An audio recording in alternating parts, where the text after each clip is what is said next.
good afternoon. We have been talking a lot about digital, but that conversation wouldn't be complete if we wouldn't be touching the other side of the coin and discuss cybersecurity. Digital landscapes evolve and expand, often going beyond the national cyberspaces. So today's conversation will also be covering geopolitics and cybersecurity.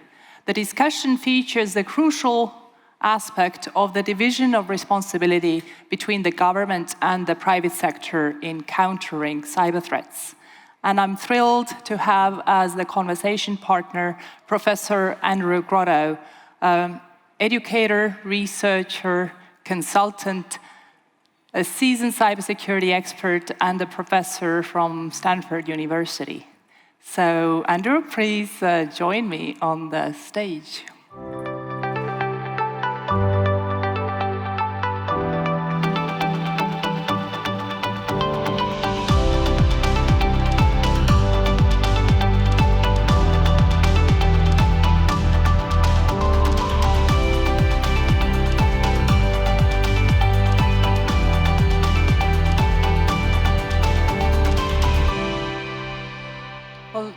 Welcome to Estonia. It's been quite a long ride, but of course, here in the conference, we have many people who have traveled a long way. Welcome.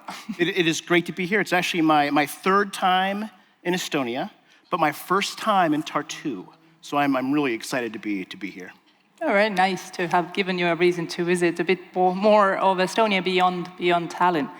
Andrew, you, before becoming a professor at Stanford, you were the Senior Director of Cybersecurity Policy at the White House for both the Obama administration as well as the Trump administration.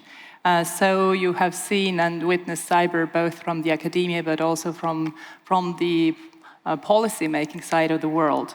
And at Stanford University, you lead a research and teaching program on geopolitics, technology, and governance. Well, we are here in Tartu, which takes pride of being a university town or the university town in Estonia. So perhaps to get this conversation going, I'd ask you about what is the profile of your students in Stanford, and why do you think it is important to study cyber and technology? Yeah, I appreciate the question. I love talking about my students. They're the reason why I am in academia. I love researching, but it's really the students that keep me grounded and ensconced within the university. So the program I teach in is a 2-year master's degree program in international affairs. Students have to pick a specialization as part of their degree requirements, one of which is cyber policy, and that's a specialization that I serve as the faculty lead for. The program is very small across all 4 of the specializations. There are about 25 or so students per class year, and about 50 or so students in the entire program. So it's a very small program, different than some of our peer institutions in the United States in terms of its size. It's a very international program. About 40% of our students come from outside the United States. Having the international students as part of a program on international affairs obviously makes great sense. It's hugely enriching for both the international students as well as the American students in the program. Our students come from all walks of life in terms of their backgrounds. Almost all of them have fairly substantial work experience before they come back to us. So most of our students are in their mid to late 20s, so they have 3 to 5 years of experience. There isn't really, though, a single background that students bring to us in the cyber policy specialization. Some of our students come to us with a technical background.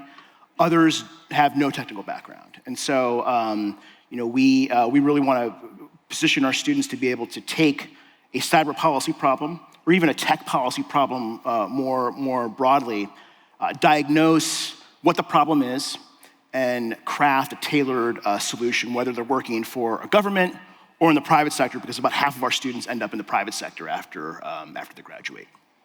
Interesting, fascinating. Do you have any cooperation program with Estonia at the academia level? We do, yeah, and I'm glad you asked, because we actually host every year several Estonian researchers as visitors at Stanford University. including two that I host every year. They're Global Digital Governance Fellows. This is a 2 to 5 month fellowship opportunity that we offer to Estonian researchers. So for Estonians out there who might be interested in spending anywhere from 2 to 5 months at Stanford University, the application deadline is 1 week from today for that program.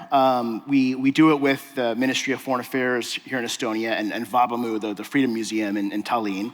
The application is pretty straightforward. Statement of interest that covers the kinds of things you'd want to research and study while you're at Stanford, a CV, and a budget. So it's not a super heavy lift as far as the application goes. So if you're just hearing about this for the first time, including the deadline 1 week from today, don't panic. There's still time to apply, and I hope you will.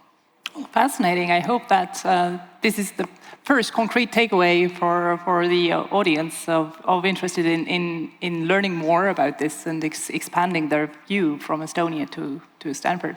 But moving from academia to the policy side of the world and switching to perhaps a little more serious topics of cybersecurity, what would you consider the main cybersecurity challenges currently from the national governmental point of view?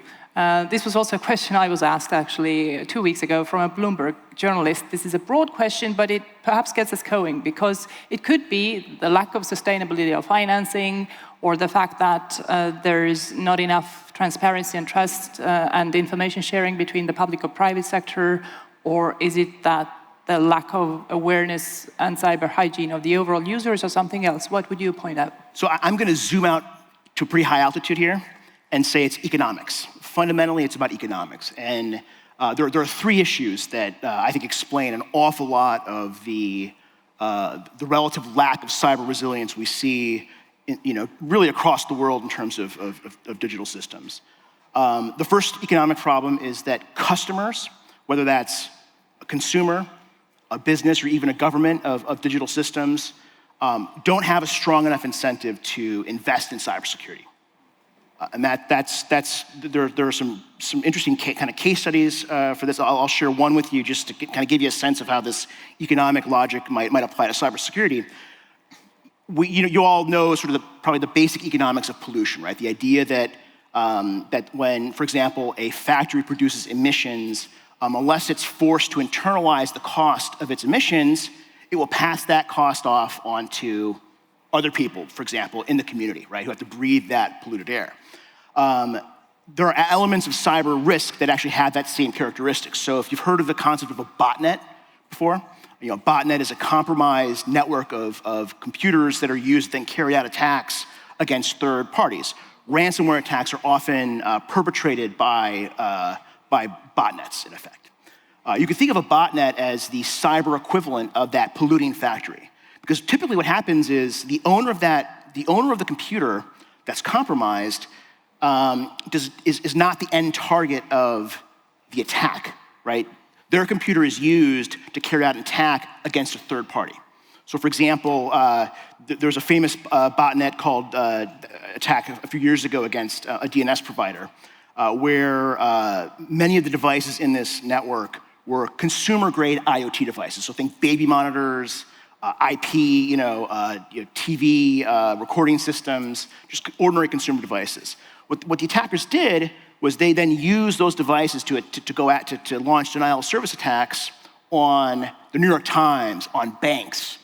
They didn't interfere with the enjoyment of, for example, the parent who uses that baby monitor to monitor their child. And so, in effect, the owner of that system, the parent, isn't really bearing the cost of their security, the security problems of their device. So that's one problem. Consumers don't internalize the costs. Another problem is that even in cases where consumers care about security, it can be really hard to differentiate a product that is more cyber secure from one that is not cyber secure. And there's a very famous paper in economics written 40 years ago by George Akerlof, who ended up winning the Nobel Prize on this, where he showed that if you imagine a market for used cars, there are 2 types of cars in this market: cherries and lemons. Cherries, nice cars. Lemons have some hidden defect that only the owner of that car knows about. Now, what he showed, quite persuasively, is that if in that marketplace, if consumers can't tell the difference between cherries and lemons, then they're not going to be willing to pay full price for a cherry. Well, that means then that the owners of cherries, they pull their cars out of the market. And so you end up with a market of lemons. And you can argue, the same is true, arguably, about software, where since it's really hard for consumers to differentiate whether this piece of software is more secure than this other piece of software, you end up with an ecosystem that doesn't have very resilient software in it. Last economic factor, before I shut up, is competition, right? So in order to help consumers, it's not enough just to differentiate products. There actually have to be alternative products out there. And I think this is a really big problem, the fact that for many categories of IT, there simply isn't enough competition. I think in particular about, this is true of cloud services increasingly, enterprise productivity software, operating systems, where it's really hard to fire Microsoft, for example. Pick on Microsoft, right? It's hard to find another provider. So even in cases where the consumer is motivated to invest more in security, if there aren't really options out there, you're kind of stuck. Thank you. It's fascinating, and I do agree that there's lack of enough awareness and attention to invest into personal cybersecurity. But what you were talking about is addressing this balance between the consumers on one end, but also the vendors on the other end. And in order to trying to provoke you a little bit, aren't we expecting this too much responsibility from the consumer side and not putting enough requests or expectations on the vendor side who are actually preparing the software that is flawed, that allows perhaps the hackers to enter the baby monitors that you were talking about? If all the various cybersecurity assessments that were put out earlier this year, looking back at 2023, were underlining how last year was really remembered in the cybersecurity year as the year for a high number of zero-day vulnerabilities, high number in their quantity and frequency of disclosure. We had, for example, Apple that fixed 20 zero-day vulnerabilities, or Google 7 for the Google Chrome. So I understand that there is a bit of a thinking in the White House as a reaction to that about how to incentivize a more secure or more investments from the vendor side into software. But how would that new liability framework in the United States look like? Yeah, it's funny. I can't think of a single product in the marketplace that has as many vulnerabilities as modern software, where we simply accept that as a given. So you may know this concept, Patch Tuesday. It's the second Tuesday of every month. Software vendors push out a security update for their products. Now imagine if you had to take your car the second Tuesday of every month to have like fatal problems in your car fixed. We would never accept that. You'd get rid of that car and buy a new one that had a better security profile. And this comes back to the competition point, where consumers really can't do that. And so part of the answer that I think is being talked about a lot in the United States, the Europeans have been talking about this as well. So have the Brits. I have to separate now the Brits from Europe because they left. This idea that maybe we should be putting more of the onus for cybersecurity on the vendors, who historically have been able to shift much of that risk onto their onto their customers, partly because the customers don't have much choice. Right. But of course, then the question becomes, if we carry on that conversation about the liability framework, and the devil really is in the detail. The question is,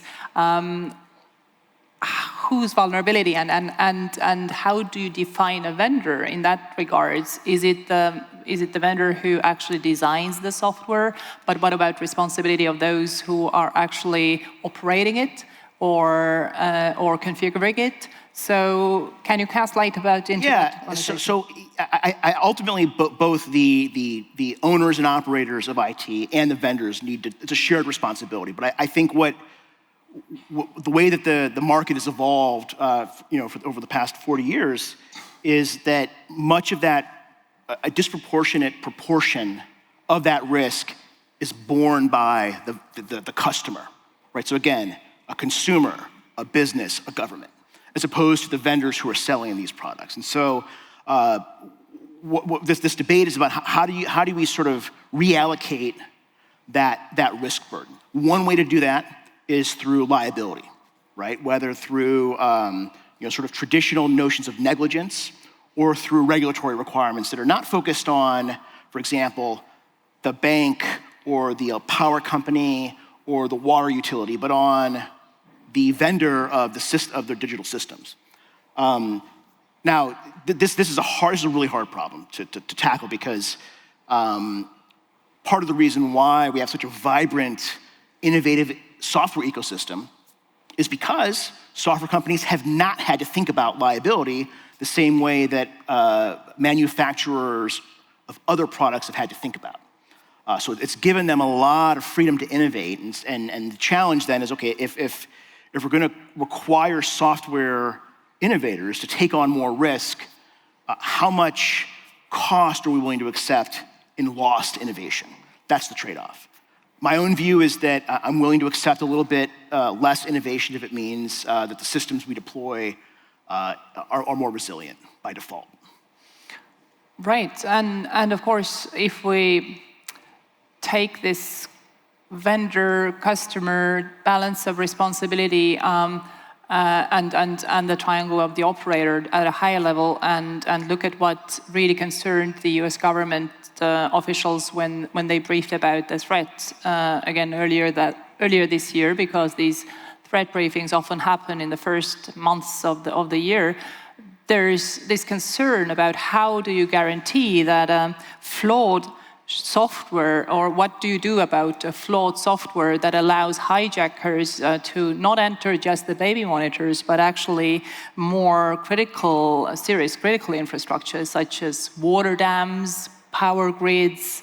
I understand that the US security circles, along with the allied services, were quite shaken by briefs earlier in February this year, briefs about Volt Typhoon, informing the public about the fact that the Chinese government-backed cyber hackers had actually entered and been pre-positioning malware in the US power grids for about 5 years. So this is serious. Yeah, and I mean, even so, I left government in 2017. And this was high. This is on my radar, even going back almost 10 years now. And what the PLA, the People's Liberation Army hackers, are doing is pre-positioning implants, essentially, cyber sabotage weapons in and around U.S. Army installations in the United States. Energy, water, rail. And the reason they're doing that is because if hostilities were to break out over Taiwan, the way that the United States logistically deals with its military equipment and its manpower is it deploys those systems and people from installations within the United States out of the country. And the way you slow that down, if an adversary can sort of throw sand in the gears of that logistics operation and slow down that surge of people and equipment out of the country, then that could be a military advantage. And in the case of Taiwan in particular, planners on both sides of the Pacific, American and Chinese planners, I think agree that the speed at which the United States is able to get forces into theater is critical for whether the United States would be able to help the Taiwanese fend off an attack successfully or not. And so from the Chinese perspective, if they could slow that process down, buy themselves time, that has huge military value. So it's a very concerning problem. We just talked a little bit about this responsibility between vendors and customers of IT. The fact that you have these nation-state adversaries in the mix makes that allocation of risk even harder to address, because to use a physical world analogy, in the United States, we would never expect a power utility to defend its systems against a North Korean ballistic missile. That would be the US government's job. We just don't expect them to erect air defenses. Cyber's different though, right? Because the choices and decisions that utility makes, including about what IT it purchases, has an impact on whether a cyber attack is successful or not. And so trying to figure out, okay, at what point does that utility's responsibility for fending off that attack end and the governments begin, it's a challenging, it's a very challenging calculation to make. I will say that from what we've seen over the years, adversaries, whether they're nation-state adversaries or criminal groups carrying out ransomware attacks, they themselves are economic actors. They're cost sensitive. They're always going to try to find the easiest, most cost-effective way to carry out their mission. And despite all the news you hear about zero-day vulnerabilities, the way that the vast majority of attacks happen are attackers, again, whether they're nation states or criminal groups, is by taking advantage of known vulnerabilities where a patch exists and the customer hasn't implemented it yet. And so it makes this calculation about where the customers, where the utility's responsibility ends and the government's begins, sort of a murky proposition. Very good. Yeah, thanks for that. I wanted just a note for the audience. We are open for questions, so anybody who has a topic that you would like us to address, please write it up in Worksup, and we will get to that. On that last point, on the zero-day vulnerabilities remaining a big challenge, but nevertheless the regular patching being the key issue and headache, I very much agree. And it's a question at the average user level, but there is this debate and the question: how can when it's about the government and the critical infrastructure, or more generally key private sector, some of the challenges I know the Estonian State Information Authority is tackling with is how to force or how to encourage the private sector, after they have been informed about the necessity to patch vulnerabilities, to do it in a fast manner, because current geopolitical and general cybersecurity situation is such that that attackers come in a matter of hours or days, not in a matter of weeks. So you need to patch really fast. And the question is, how can the governments incentivize the private sector to do so? Any good ideas here? Yeah. So I mentioned Patch Tuesday. The mirror of Patch Tuesday is Exploit Wednesday. So the day after the patches are issued, attackers study those patches, reverse engineer what problems the patches are aiming to fix, and then develop exploits to take advantage of them. So it's what makes this question of how to incentivize private actors to patch their systems hard is that there's this complex interplay between the risks of patching, which may involve disrupting systems, which may involve diverting resources from another challenge that the customer is trying to fix, to this new problem. And my experience with governments, including my own, is the U.S. government is not going to tell a critical infrastructure company to patch their system unless, like, no kidding around, we really mean it. But sometimes, the targets don't agree. They have their own priorities, and so your options are essentially, if the market is not going to drive them to patch, then there needs to be a regulatory hammer to bring down. How that hammer is developed and wielded is a tough regulatory question, because again, it requires a lot of knowledge and insight about how an organization's networks are built, to be able to understand how much hassle or cost is it really for them to patch a system. I think if we were to, if we're in a world where organizations have achieved basic hygiene levels of cybersecurity, it makes that calculation much easier, because then you can sort of, you eliminate a lot of the noise around risk prioritization. But we're not there yet, which is why, for me, I think getting particularly critical infrastructure, right, again, so water, electricity, power, to at a minimum enact basic cyber hygiene is, sort of will get most utilities 90% of the way there when it comes to the risk resilience. I'm glad you're talking about the necessity to regulate also from the American perspective, and glad that this conversation is taking this topic at a more granular level, because the usual approach, just like the approach that the Americans are from Mars, the Europeans are from Venus on cyber, is that Europeans regulate, the Americans innovate, whereas I think there is both on both sides of the Atlantic.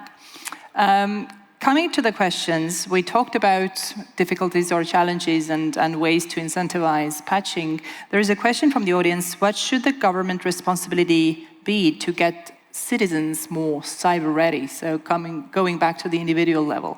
Yeah, it's a great question. When I was at the White House, I was responsible for running a national cyber awareness campaign. October in the United States is Cyber Awareness Month. We learned that very few people actually know that October is Cyber Awareness Month, which is kind of ironic. My experience from that campaign, and this is depressing, is that yes, it's always a good idea to try to help citizens become more informed about risk, but I mean there are just real limits to how much to what ordinary consumers can do to guard against threats. It comes back to this need, I think, to put more responsibility on vendors to produce products that are more secure, less complex to configure, so that consumers can make so that consumers are better protected by default, as opposed to having to think all the time about security. Right, and all of this, of course, costs and demands money.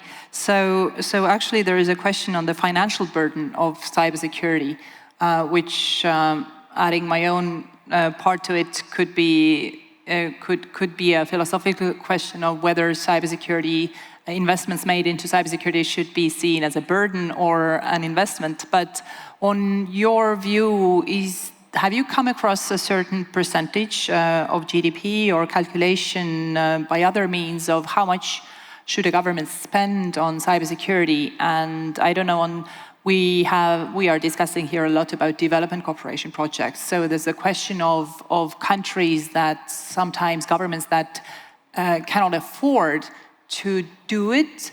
Is that an option? Yeah, I think, so I don't think there's like a fixed percentage of GDP or for a business, revenue that is you can sort of point to as a benchmark. I think it's going to vary depending on the particular characteristics of a country or organization's IT environment. I will offer one, I hope, practical bit of advice, for governments that are. I mean, all governments buy IT, right? I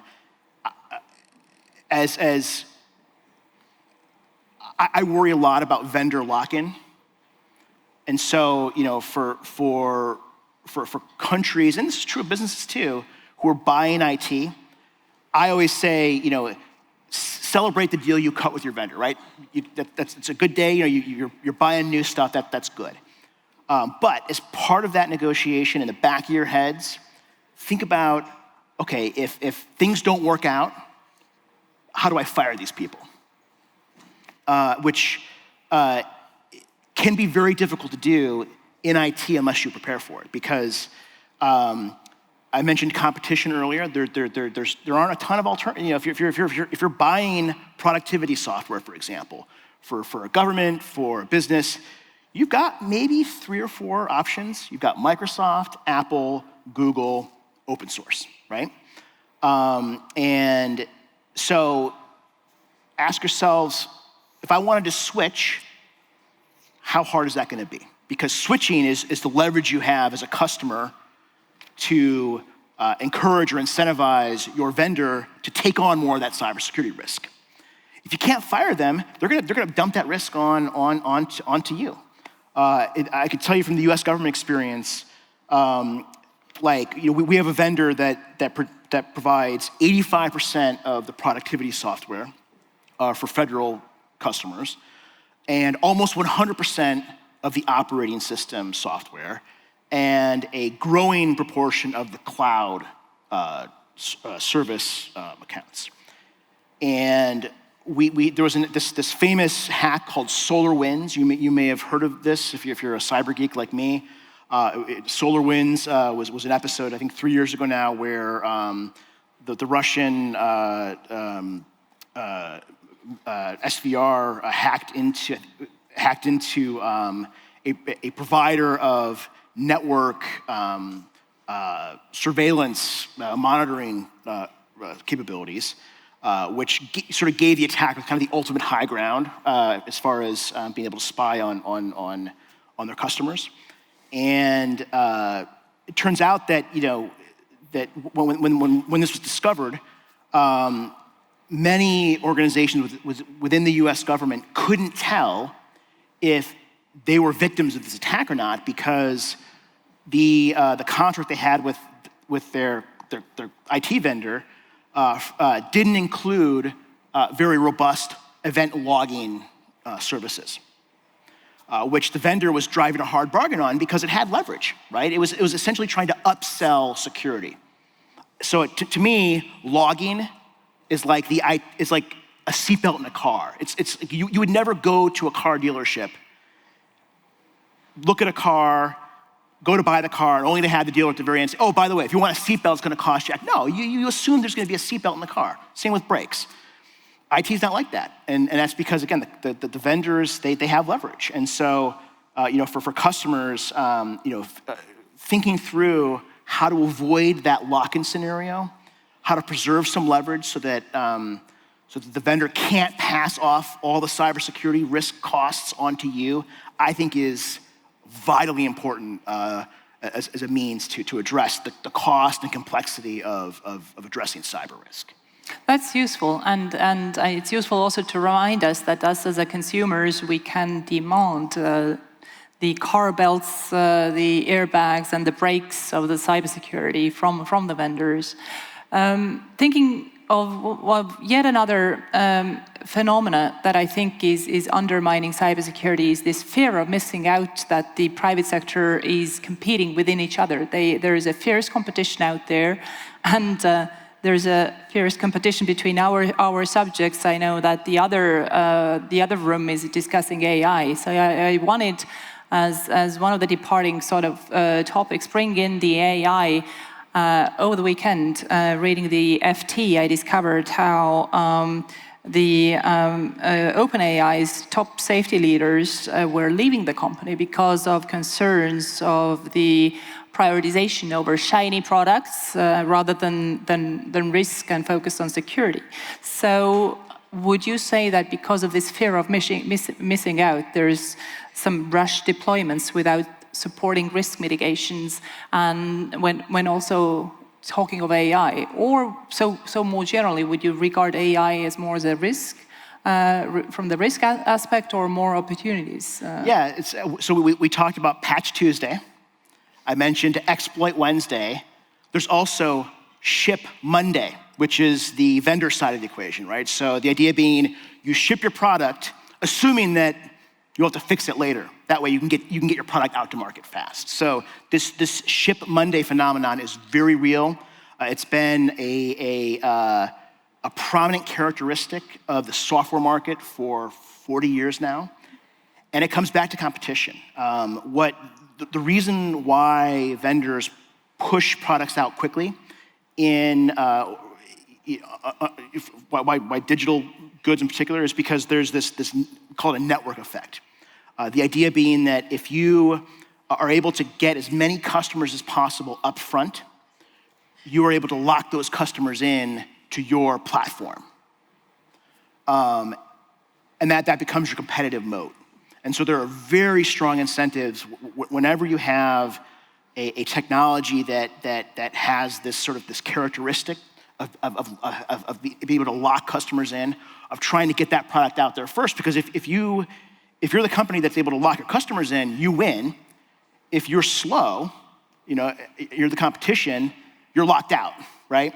And so this is absolutely a factor that's driving a lot of AI product development, especially when it comes to the integration of AI with cloud and other IT offerings.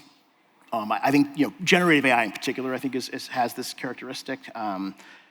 We should always say that not all AI is generative AI. There's a lot of different species of AI that won't be subject to the same market dynamics. But I do think in the case of generative AI, it's a big challenge. And frankly, unless governments intervene, the market's not going to take care of it. Thanks for that. One last question from the audience. Going back to the need to do patching rapidly against the zero-day vulnerabilities, there's a question: are there any tools to support the rapid or agile analysis, deployment, or development that you could recommend without getting into the vendor lock? Yeah. So I think there are two tools. I'll put air quotes around one tool, which is management, right? These kinds of risk decisions ought to be considered leadership decisions, like C-suite, cabinet-level decisions, where you're making trade-offs around potentially existential risk. When it comes to there are vendors out there that do provide patch management solutions. There are a lot of good products out there, and I think they're worth the money. The risk of lock-in for those products isn't the same as for operating systems and productivity, because it's the lock-in effects of those capabilities just aren't present. So you could buy those products without worrying as much about getting locked in. Well, Andrew, thank you. This conversation has been fascinating, and I'd love to carry it on, but we have a time pressure. It's been very educational. I learned about the Ship Monday and was reminded about the Patch Tuesday and Exploit Wednesday. I think more generally, it's important to keep in mind that cybersecurity, while being useful to understand the technical details, is also about understanding the politics behind it, the moral questions behind it, that there's responsibilities and opportunities at the individual level for corporations as well as for the governments. So with this, I would like to thank you very much. Join me in thanking Professor Andrew Grotto. Appreciate it. Thank you all. Thank you.